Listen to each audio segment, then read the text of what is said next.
சித்ரா பௌர்ணிமா. இந்த சித்ரா பௌர்ணிமா அன்னதானத்துக்கு உதவி பண்ண குடும்பங்கள்லாம் நல்லா பண்ணணும் நம்ம பிரார்த்தனை பண்ணுவோம். நம்ம சொல்கிற அப்படியே திருப்பி சொல்லுங்கள். சித்ரா பௌர்ணமி அன்னதானத்திற்கு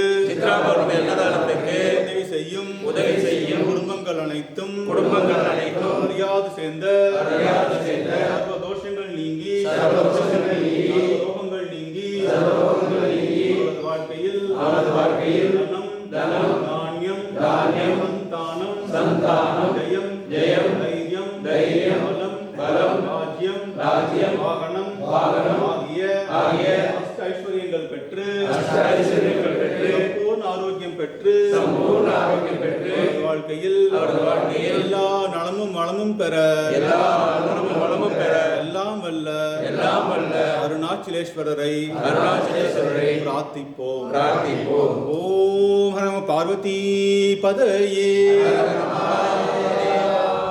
சாப்பிடலாங்க.